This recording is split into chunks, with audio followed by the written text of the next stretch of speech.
Tonight, when the sun goes down, you're going to flip a switch. Light will flood the room and you won't think twice about it.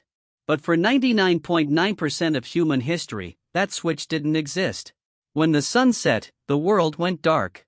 You couldn't even see your own hand in front of your face. But modern humans almost never experienced this. For over 300,000 years, every single one of your ancestors spent roughly half their life in near total darkness. They didn't even have candles for most of that time. Just the black sky, the stars, and whatever fire they could keep alive. So what did they actually do for all those hours? The answer changes everything we think we know about sleep, storytelling, and what it means to be human. Let's start with fire. Because fire is the reason any of this was possible. The earliest solid evidence of humans controlling fire comes from Wonderwork Cave in South Africa, roughly 1 million years ago. But fire didn't just keep people warm. Fire completely restructured the human day. Before fire, our ancestors were like every other primate. When the sun went down, you climbed a tree or found a sheltered spot and you stayed still. Moving at night meant becoming food.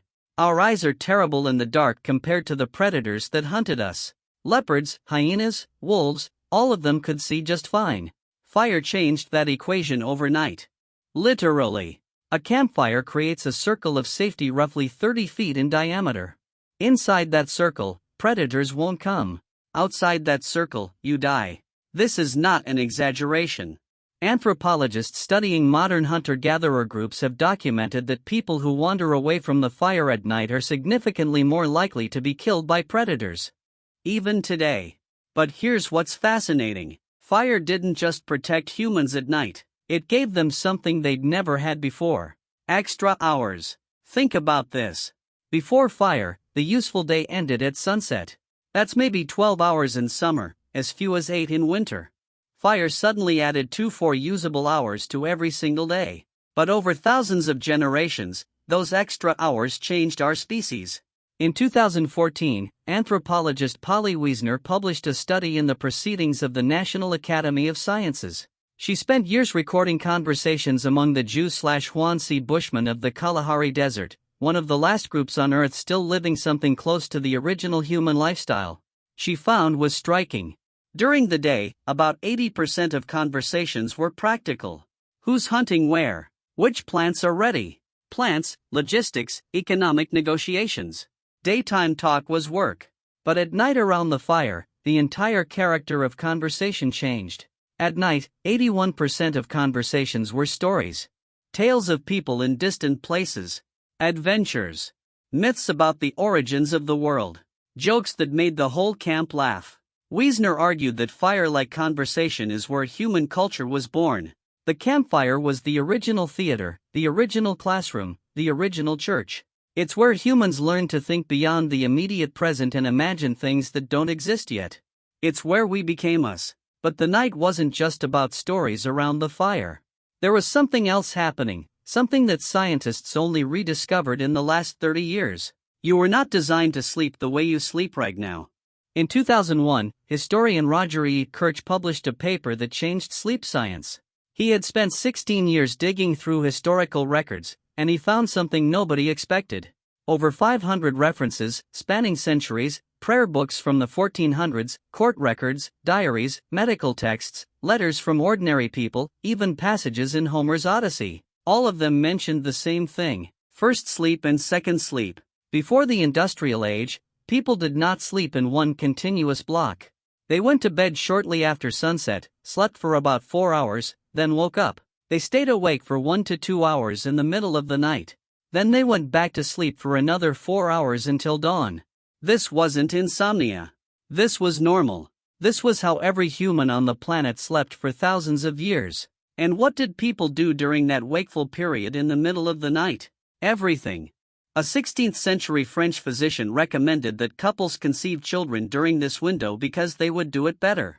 People visited neighbors, they interpreted their dreams while they were still fresh. They wrote, they simply lay in bed in the dark and thought. A doctor's manual from the 1500s advised patients that the best time to study and reflect was during the watch, as they called it. The quiet hours between first and second sleep, when the mind was calm and the world was still. Now historians had been reading these references for centuries, but they kept translating first sleep as something else. Because they couldn't imagine that people ever slept differently than we do now. The assumption was so deep that translators literally mistranslated ancient Greek and medieval Latin to make it fit their modern experience. But then science confirmed what history had been saying all along. In 1992, psychiatrist Thomas Ware at the National Institute of Mental Health ran an experiment. He took a group of volunteers and removed all artificial light from their lives. For 1 month, they experienced 14 hours of darkness every night, just like our ancestors would have before fire extended the evening. Within weeks, every single participant settled into the same pattern. 4 hours of sleep, 1 to 3 hours of quiet wakefulness, then 4 more hours of sleep. Nobody told them to do this. Nobody suggested it. Nobody's just did it, as if some ancient program had been waiting inside them the whole time, buried under centuries of artificial light. Ware measured their hormone levels during the wakeful period and found something remarkable. The participants were in a state unlike any normal waking state. Their brains were producing elevated levels of prolactin, the same hormone released during meditation and after orgasm. They described feeling peaceful, reflective, almost meditative. It wasn't just a gap in sleep, it was its own distinct state of consciousness, one that most modern humans have never experienced. So what killed it? The answer is simpler than you'd think. Light. In the 1600s, cities began installing street lamps. Paris was one of the first, under Louis XIV, who wanted to reduce crime. London followed. The night, which had been a place of danger and fear, slowly became navigable. Then came cheaper candles. Then gas lamps in the 1800s. Then in 1879, Thomas Edison commercialized the electric light bulb. And within a generation, the night as humans had known it for 300,000 years was gone. And here's the part nobody talks about. The word curfew comes from the French couvre-feu. It literally means cover fire. In medieval towns, a bell would ring at night, signaling everyone to cover or extinguish their fires. Not because of safety, because night was supposed to be dark. Night was when you slept. Night was when you were vulnerable. For most of history, being out at night was suspicious. In many medieval European cities, walking outside after dark without a lantern was literally illegal. Night belonged to criminals and the supernatural. People feared it in a way that's almost impossible for us to understand today. And then we conquered it. We flooded it with light. And we thought that was progress. But here's what we lost. Modern humans are exposed to artificial light an average of 7 to 8 hours after sunset. This light, especially the blue light from screens, suppresses your body's production of melatonin, the hormone that regulates sleep. Your body doesn't know the difference between a light bulb and the sun. When light hits your retina at 11 p.m., your brain interprets it as daytime. It delays melatonin release. It fragments your sleep. It disrupts the circadian rhythm that evolved over millions of years.